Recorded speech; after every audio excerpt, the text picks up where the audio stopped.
नमस्कार, बहुत स्वागत है आपका। आप देख रहे हैं न्यूज़ 18 इंडिया का डिजिटल प्लेटफॉर्म। मैं हूं आपके साथ पूजा। हिमाचल में इन दिनों कांग्रेस पार्टी के अंदर कलह मची हुई है। सुखविंदर सिंह सुक्खू की सरकार पर संकट मंडरा रहा है।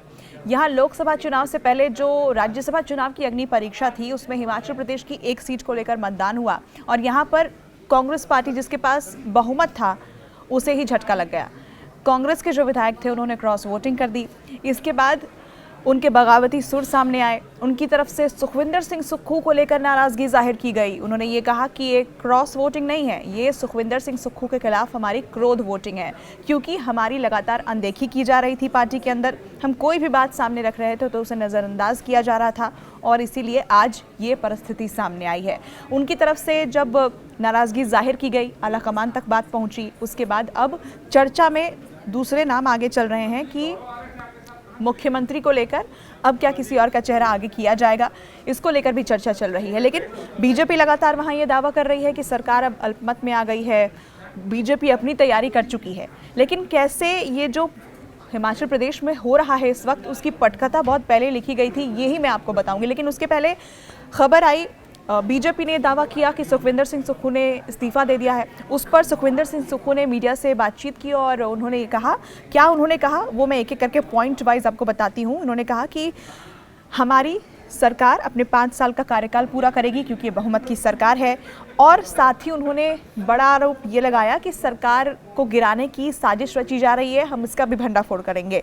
और कोई मैंने यहाँ इस्तीफ़ा नहीं दिया है, ना मुझसे कोई इस्तीफ़ा मांगा गया है, ये तो उन्होंने कहा। अब ज़रा ये भी आपको बता दें कि इस बीच प्रियंका गांधी का भी ट्वीट सामने आया। प्रियंका गांधी ने अपनी ट्वीट में भी बीजेपी को लेकर बड़ा हमला बोला कि किस तरीके से जो लोकतांत्रिक तरीके से सरकार चुनी गई है, जिस सरकार को बहुमत मिला हुआ है, उसे गिराने की कोशिश की जा रही है। यहाँ पर ताकत और धन बल यानी कि पैसे के उपयोग से, पैसे का इस्तेमाल करके, ताकत का इस्तेमाल करके, एजेंसियों का इस्तेमाल करके कैसे बीजेपी इसे कुचलना चाहती है, इसका प्रियंका गांधी ने जिक्र किया।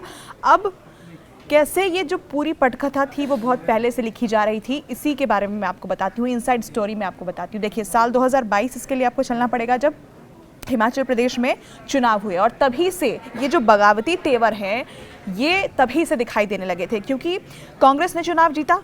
मुख्यमंत्री कौन होगा, इसको लेकर काफ़ी मंथन हुआ। जब मंथन हुआ तो तब तक नाम किसका आगे चल रहा था, जो कांग्रेस की प्रदेश अध्यक्ष हिमाचल प्रदेश की और वीरभद्र सिंह की पत्नी प्रतिभा सिंह का नाम सबसे आगे चल रहा था। समर्थक भी यही चाहते थे कि उन्हीं को आगे किया जाए, उन्हीं के क्योंकि वीरभद्र सिंह के चेहरे पर चुनाव लड़ा गया है, तमाम बैनर पोस्टर्स में उनका जिक्र किया गया है, तो मुख्यमंत्री अब प्रतिभा सिंह को बनाया जाए, राज्य की कमान उन्हें सौंपी जाए। लेकिन ऐसा हुआ नहीं।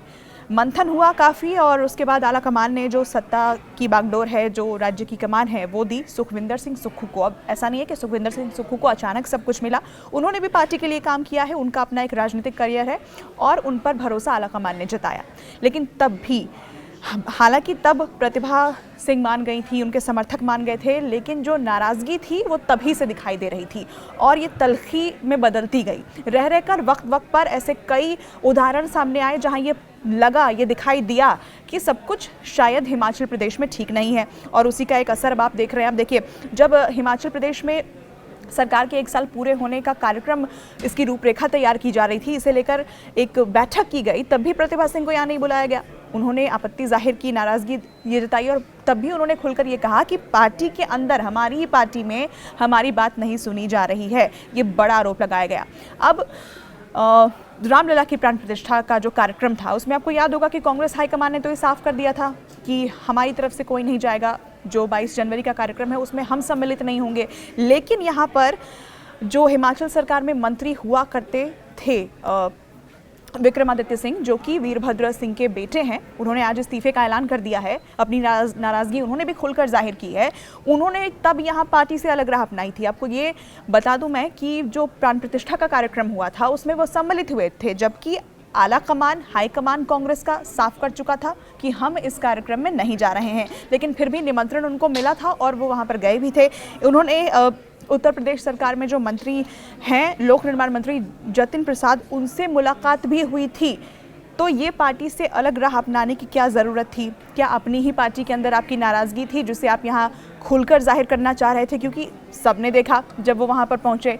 अब राहुल गांधी की जो पहली उन्होंने यात्रा निकाली थी, जो पहली यात्रा उन्होंने निकाली थी जब हिमाचल प्रदेश में भी चुनाव था, लेकिन हिमाचल प्रदेश को तब राहुल गांधी ने छुआ नहीं था। वो बाकी राज्यों में ज़रूर गए थे, लेकिन तब भी उन्होंने वहाँ से दूरी बनाकर रखी थी। तो राहुल गांधी तब भारत जोड़ो न्याय यात्रा कर रहे थे, उस वक्त भी हिमाचल में सब कुछ ठीक नहीं दिखाई दे रहा था। वहाँ पर सरकार जीत कांग्रेस को मिली, सरकार बनी, लेकिन वहाँ से राहुल गांधी की दूरी थी। और अब जब राहुल गांधी भारत जोड़ो न्याय यात्रा निकाल रहे हैं, तब भी हिमाचल प्रदेश में सब कुछ ठीक नज़र नहीं आ रहा है।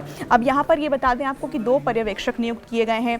यहाँ पर डीके शिव कुमार और भूपेंद्र सिंह हुड्डा को जिम्मेदारी सौंपी गई है कि आप जो विधायक हैं उनको मनाइए, क्योंकि जो नाराज़गी है वो सुखविंदर सिंह सुक्खू से है। तो क्या सुखविंदर सिंह सुक्खू को हटाकर किसी और का नाम आगे किया जाए और किसी और को अगर चेहरा बनाया जाए तो उनकी नाराज़गी क्या ख़त्म हो जाएगी, या फिर यहाँ पर ये बगावती तेवर अपनाने वाले जो विधायक हैं उनकी संख्या और बढ़ेगी। तो इन सब के संकेत वक्त वक्त पर मिलते रहे हैं कि कैसे जो प्रतिभा सिंह का कुनबा है, उनकी जो वीरभद्र सिंह की जो विरासत है, और जिसका आज जिक्र विक्रमादित्य सिंह भी कर रहे थे कि हमारा कैसे अपमान किया गया, हमारी कोई बात नहीं सुनी गई। अपने पिता का जिक्र करते हुए वो भावुक हो जाते हैं। वो ये भी कहते हैं कि मेरे पिता की मूर्ति बनाने के लिए भी कोई जगह जो है वो अलॉट नहीं की जा रही है, अपनी ही सरकार में हमारा इस तरीके से अपमान हो रहा है। तो क्या ये अब डैमेज कंट्रोल की जो जिम्मेदारी 2 लोगों को सौंपी गई है, डीके शिव कुमार और भूपेंद्र सिंह हुड्डा, वो क्या अपनी इस जिम्मेदारी को निभा पाएंगे? क्योंकि अभी भी सुखविंदर सिंह सुक्खू, जो अभी तक की अपडेट है उसके मुताबिक ये दावा कर रहे हैं कि ना मुझसे किसी ने इस्तीफा मांगा है, ना मैं इस्तीफा दे रहा हूं, सरकार अपने पूरे 5 साल पूरे करने जा रही है। तो लगातार वहां जो डेवलपमेंट्स है उस पर नजर बनी हुई है और कई प्रश्न चिन्ह इस बीच खड़े हो रहे हैं, क्योंकि सामने है लोकसभा का चुनाव।